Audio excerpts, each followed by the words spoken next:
From the Samsung Production Studios in the heart of Hazleton, Pennsylvania, it's your News 13. Brought to you by SSPTV and the Standard Speaker. The fireworks were over, but shots continued to ring out in the Hazleton night. One man in the hospital. Police want your help to find the shooter. That shooting on Diamond Avenue, our top story on News 13 for this Friday. Good evening, everybody. Thank you so much for joining us. I'm Kathy Bazinski. Happened just after 2 this morning. A man was shot and left bleeding in the middle of Diamond Avenue in Hazleton. And just minutes ago, Hazleton police detectives released a picture and information about the apparent shooter. They say he is Juan Carlos Paulino. After Paulino shot the victim, he left in a 2005 gray Subaru. Paulino is described as a black Hispanic male, about 5'9", 290 pounds, bald head, brown eyes. He has tattoos on his right arm, left arm, and neck. Police say he is considered armed and dangerous. If you see him, dial 911. Now, Christina Papa with more on that shooting and an apparent 911 problem and getting police to the scene. Bloodstains are all that's left here today on West Diamond Avenue. Police say a 29-year-old man was shot in the chest 3 times around 2 this morning after an argument broke out in front of 610 West Diamond Avenue. Right here in front of 610. There was a van that was parked, and there was a man lying in the street being held by another individual at the time. It was apparent that he was shot multiple times in the chest and stomach, abdomen area with a weapon. Police say the shooter pulled out a gun, shot the man, and then took off. Just minutes after the shooting, 911 calls came in, but that man was lying on the ground, bleeding for at least 25 to 30 minutes before first responders could get to the scene.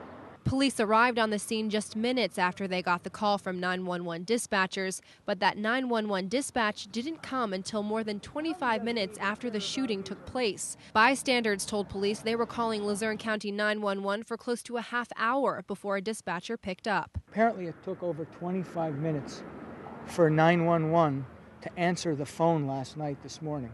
So here's the Hazleton Police Department excited with a 3-minute response, and it ends up that we're a half hour after the fact. While the phone was ringing, family members looked for other ways to reach the police.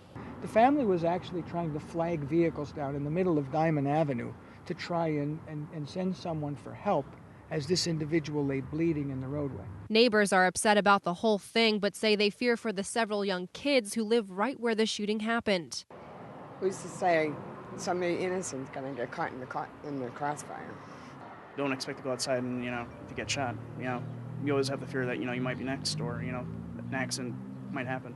The victim was taken to Lehigh Valley Hospital where he had surgery today. Police could not comment on his condition. HPD's force is still looking for that shooter. They're asking anyone with information to come forward to help solve this case. Christina Papa, News 13, Hazleton. 2 men are in the hospital, a third in jail after a fight and shootout in Mountaintop Wednesday evening. 19-year-old Nicholas Droost is in the Luzerne County Correctional Facility charged with attempted criminal homicide tonight. Police say the shooting broke out when neighbors on Heslop Road in Rice Township called 911 to report a suspicious vehicle, then approached the car and used an SUV to block it in until police arrived. Robert Droost and his son were in that car. When 75-year-old Larry Papich told him that police had been called, they got into a fight and Nicholas Droost pulled a gun. The neighbors got into the SUV and left, but the Droosts followed. When Papich flashed a gun, Nicholas Droost fired at the SUV, grazing Papich. He then fired back and shot Robert Droost. Droost and Papich were treated at Geisinger, Wyoming Valley for non-threatening injuries. 6 people are homeless after a fire broke out on West 5th Street in Hazleton yesterday. This house on West 5th Street went up in flame around 12:30 in the afternoon. Hazleton firefighters got to the scene in minutes, but ran into trouble when a nearby hydrant didn't work. Crews had to draw water from a hydrant at Locust and 6th Street. That's more than 2 blocks away. This isn't the first time something like this has happened. Now Hazleton firefighters are questioning area hydrant reliability. We started getting a good knock on the fire. The one engine went down to the hydrant that we've used in the past that is in our books of being good, and we didn't get enough water for the flow. Now that did hamper us a little bit. I was able to extend the line with another engine to a second hydrant, and we were able to hand stretch to a third hydrant up the alley. A lot of the residents in that neighborhood and some bystanders did assist us in getting that hose line established to the hydrant above. Fortunately, nobody was hurt. The fire department plans to meet with the Water Authority on Monday to find a solution to the water pressure problem. Well, the ruling is in. Fire investigators say the Mother's Day fire in Pottsville that claimed the lives of 6 members of one family was accidental. Matthew Petrillo tells us what's next for the fire-torn home that still sits on Pierce Street. It was one of Pottsville's worst fires ever. The Mother's Day fire killed 4 children and their father as their mother, Kelly Brown, watched helplessly from outside. Those killed include Eric Brown, his sister-in-law, Christina Thomas, and Brown's children, Elijah, Emily, Jeremiah, and Joy. The next day, Pottsville Fire Chief Todd March told News 13 the fire started in the kitchen, and they would likely know the cause by the end of the day. There's a lot of damage in there, and we're just doing it very carefully, and we're going to take our time because we've got 6 people that lost their lives, and we're going to make sure it's done right, and we're going to try to get the cause the best we can. But after an extensive investigation, Chief March ruled this week the cause accidental. The report says the fire started in the kitchen on the 2nd floor of the home, and that, quote, from the physical evidence and lab results, there is absolutely nothing to indicate anything intentional. Now today, the house still sits in ruins, serving as a daily reminder to neighbors about what happened that fatal night. But now that emergency officials has declared the fire accidental, the city of Pottsville can now begin tearing it down.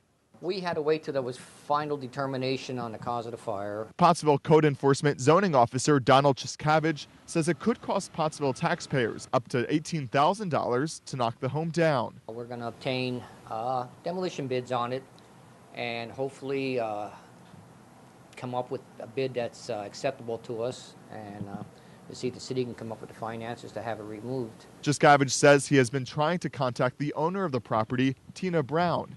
She's Eric's mother, and records indicate she last lived in California, but she has yet to be found. And if the city cannot contact her, and if she fails to pay property taxes for 3 years, the deed will then be transferred to the sheriff's department and eventually sold in auction. Matthew Petrillo, News 13, Pottsville. And still ahead on News 13, a beautiful holiday gives way to a short break from the rain. We'll have the weekend forecast in News 13 weather. But first, a look at some of the patriotic holiday celebrations across our area yesterday when News 13 continues. Independence Day is a day for parades and fireworks, and folks in Mountaintop celebrated yesterday and will continue the fun tonight. Wright Township had its annual 4th of July parade. Folks lined the streets for a chance to see the floats, fire trucks, and maybe get a little bit of candy. The parade goes right through the center of Mountaintop, and everybody seems to love the parade for a lot of different reasons.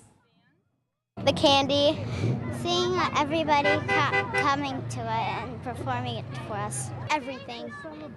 I can't pick one thing. It's so good. Very nice. Very, very nice. It's a great opportunity for everyone to get together. It's very nice to see the support for the community. Just a little opportunity for us to give back. That's what it's about. This is small town Americana at its best. We have the local churches, the Boy Scouts, some of the businesses, and the fire trucks will be pulling up the rear. And the kids just love the candy that they throw out for them, and it's just you are right at the intersection of downtown Mountaintop here. And Wright Township will be holding their 4th of July fireworks display tonight at the Municipal Park. Well, it's been a Hazleton tradition since 2000, and it all centers around independence. Alex Sellen was at Harmon Guy Stadium to catch the patriotic spirit and old-fashioned fun of this year's Hold Your Flag High Day. Hidden in the heart of Hazleton, it's an event that's meant to put the emphasis back on the flag. And as part of Hazleton's 14th annual Independence Day celebration, food, free admission, free flags to the first 3,000 guests, and fireworks made for one fun night. And with all this music, fun, and entertainment, not only is admission free, but the flags are also. Only one thing is asked, that you hold them high. As you can see, there was no shortage of entertainment. News 13 decided to take a closer look and see exactly what brought these crowds of youngsters to the stadium, and there seemed to be a consensus. I like the flags, the fireworks, and meeting new people. The fireworks. I love fireworks! We love fireworks! I like when they go up. No matter where you looked, it was easy to come across patriotism in all shapes and all sizes. But as dusk neared, the lights came on and all the children marched around the field waving their flags. And finally, it was time for what everybody had been waiting for. As gigantic booms and colorful fountains filled the sky, it was difficult to find a head turned in the opposite direction. It truly was a night to remember, and it was clear that residents of Hazleton are proud to be American. Alex Sellen, News 13 Hazleton. And it was a perfect night for it, too. So time now for our regional weather from the National Weather Service. Checking the radar, pretty much clear. You don't really see much going on there tonight. Maybe a stray shower or a thunderstorm here or there, but that's about it. So it's we're in luck for a couple of days at least. Our creative condition is a colorful one for the sunny day. It's by Haley Smith, a student at West Hazleton Elementary Middle School, and it's a beautiful day, and the sun is shining, and the birds are chirping. Now let's take a look at News 13 weather from the National Weather Service for Greater Hazleton for tonight. Isolated showers and thunderstorms with a low around 68 degrees. Then for Saturday, partly sunny with scattered showers and thunderstorms in the afternoon with a high near 83. Those scattered showers and thunderstorms continue into the overnight with a low around 66. And heading to Schuylkill County for tonight, one more time, scattered showers and thunderstorms with a low around 67. Then for Saturday, partly sunny, but still a chance of an afternoon shower or thunderstorm, a high near 88. Chance of showers and thunderstorms continuing at night with a low around 68 degrees. And now let's check the winning midday lottery numbers. Good luck if you play. The daily, 476. Big 4, 2472. Quinto, 70107. And the treasure hunt, 2, 10, 12, 17, 18. Hope you won.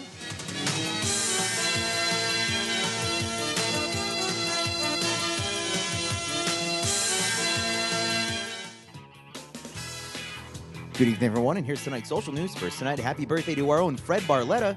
This wish comes with love from your family, friends, and all of us here at SSPTV. Also tonight, happy 80th birthday to Mumi. She celebrates on Sunday from your children and grandchildren. Tonight's Talk of the Town report, the Holy Name of Jesus Parish at Transfiguration Church will be holding their annual festival July 19th through the 21st, featuring great live entertainment each day and plenty of great homemade food and games. The event will be held rain or shine under the tent. Another announcement, the Mock Chunk Opera House in Jim Thorpe will be hosting the new Riders of the Purple Sage on July 12th. Tickets are $25, doors open at 7:30, and the show starts at 8:30. For more info, please call 570-325-0249.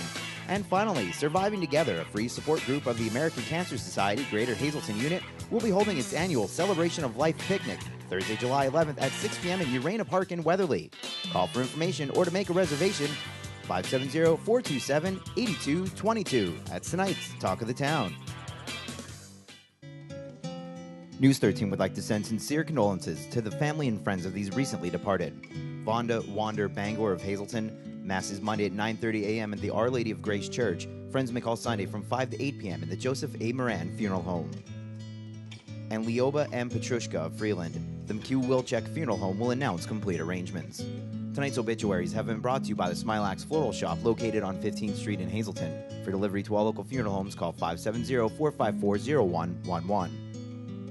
And by Doves of White, serving Schuylkill and surrounding counties, call 570-205-1597. SSPTV Sports on News 13 with Fred Barletta Jr. and Ron Marchetti.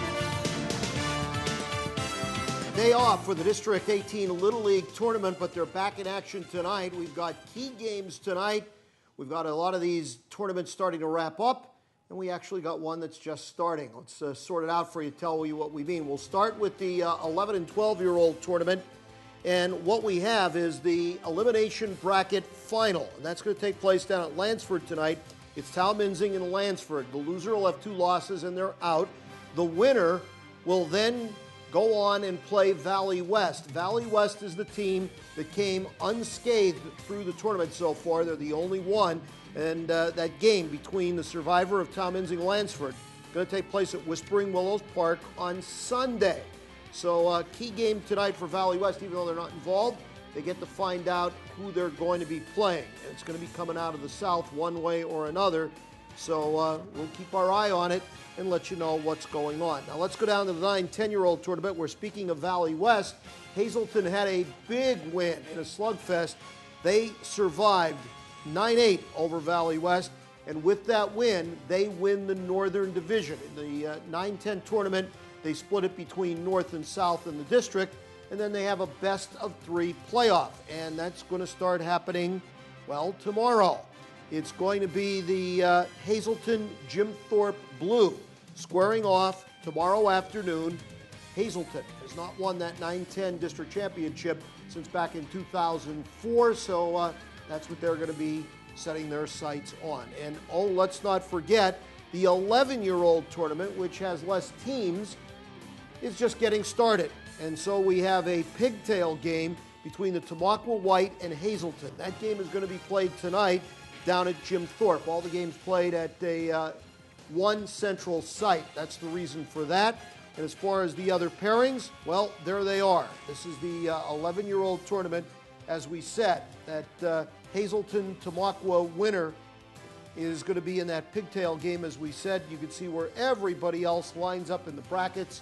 So this is the final of the 3 district tournaments to get started. So a lot of baseball still going to be played this weekend. Russ Kanzler had the caller last night, 0 for 4, but if you missed it, the day before, he had a huge game where he went 3 for 4, knocked in 3 runs. So that's why the average still right there at the 270 mark. Meanwhile, the Rail Riders, 5-2 winners over Buffalo and the Lehigh Valley Iron Pigs. They got edged by Syracuse, 6-5 the final there. There's your schedule of International League Baseball today. As far as the major leagues, well, we turn it around a little bit. The Yankees off their 4-game sweep of Minnesota come home to take on the Orioles, who last weekend swept the Yankees. So we'll see what happens there. Meanwhile, the Rays go back home. They're going to be taking on the White Sox. Pirates, limping out of the Phillies series, go to play the Cubs. That one actually underway right now. Atlanta and Philly, down in South Philly. Time for the Phillies to get serious, right? And the Mets go out to Milwaukee after their 15-inning debacle yesterday. Now, speaking of the Rays, they completed a 3 out of 4 series against the Houston Astros. Now, I know it's the Houston Astros, but nevertheless, you got to win those games. And this one was in doubt. You can see right here a RBI double in the 11th inning. Going to make the difference in this game. That untied it when it was 5-5. Rays would go on to win 7-5. As we said, they took 3 out of 4 from the Astros, and you'll take it. And now go home and see if Joe Madden and company can start getting it done this weekend against the White Sox at the Trop. Tonight's sports is brought to you by Mountain Speedway. Here's a look at this weekend's action. It's going to be busy. The pits, well, 2 o'clock. Going to open up in the grandstand at 5. Practices are going to start at 4, and the racing will begin at 6. So plenty of action this Saturday, and it's well worth it. Hey, grandstand admission only $10. Kids 10 and under are free, and if you're an active military or a student, even senior discount, $2 off the price of admission. There's the website and the phone numbers. You could call them and get all the information on the excitement of racing down at Mountain Speedway. Today is the day after Independence Day and the day after Joey Chestnut stuffed 69 hot dogs down his throat with the buns, but no mustard, to win his 7th Nathan's hot dog eating title, breaking his own record.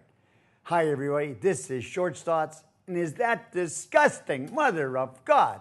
The Valley West 11-12's Little League All-Star team defeated the Tamaqua All-Stars in Tamaqua last Friday, 7-6 in a real thriller. Actually, Tamaqua tied the game in the last of the last with 2 out when a runner crossed home plate safe to make it 7-7. But he slid across the plate hands first, which violates the Little League rule. No head-first sliding. After much excitement around home plate, the run was disallowed, which turned into the 3rd out. Game over. Then at Whispering Willows Park on Tuesday, Chick Digatano threw 77 pitches, 63 strikes, hurling. Valley West passed Lansford 10-1, which advanced WV into the 11-12 tournament finals. He also hit a towering home run, as did Ryan Wolk, leading off the game. On Sunday, the Valley East 9-10 Little League All-Stars were limited by Hazleton, while on the same day in Babe Ruth baseball, Valley East lost to Weatherly. Then on Wednesday, the Hazleton 9-10 stormed back, scoring 6 runs in the last 2 innings to rally to a 9-8 victory over Valley West to win the District 18 North title. What else? pitcher Max Scherzer of the Detroit Tigers became the first starting pitcher to win 12 consecutive decisions to begin a season in 27 years. The right-hander also became the first Major League pitcher to start a season with at least 12 straight wins. Then on Wednesday, he won his 13th straight to now be 13-0. The last pitcher to win 13 straight or more was Roger Clemens on his way to starting 14-0 with the Red Sox in 1986. Pitcher Homer Bailey of the Cincinnati Reds, who pitched the last Major League game no-hitter last season, pitched this season's first no-hitter, a 3-0 win over the Giants in Cincinnati. In tennis, number 1 seeded Serena Williams lost to number 23 seeded Sabine Lisicki in the Wimbledon stunner. CC Sabathia of the Yankees picked up his 200th career victory, and the Boston Celtics hired 36-year-old Brad Stevens from Butler University as their new coach. Stevens had coached Butler for the last 6 years, never winning less than 22 games per season. His overall record is 166-49, not too shabby. If I was a Celtic fan, I would be very excited, but I'm not. Finally, I do not like closing my segments with obituaries, but I gotta do what I gotta do. Mark Cann passed away on Monday after battling an illness for years. Tinner was always an easygoing, swell guy. He was a fine defensive back for the Hazleton High Mountaineers football teams during the 1971 and 72 seasons, and he was a working part of the HHS baseball team that won McGean League crowns in 72 and 73. Mark was also assistant football coach at Hazleton High in the 1980s and a devout follower of the Fighting Irish in South Bend. Mark Tinner Cann was 58. Our sincerest condolence to all of his family and friends. Till Monday, stay loose. And here's what our media partner, the Standard Speaker, is working on for Saturday's edition. Hazleton police look for suspects in Friday morning shooting on Diamond Avenue. And what did water pressure problems hamper firefighters battling a blaze on West 5th Street? You can read all about it in the Saturday edition of the Standard Speaker. Plenty more news and information headed your way on News 13. More on that shooting on Diamond early this morning that left one man in the hospital. That story, much more news when the 13 crew comes right back.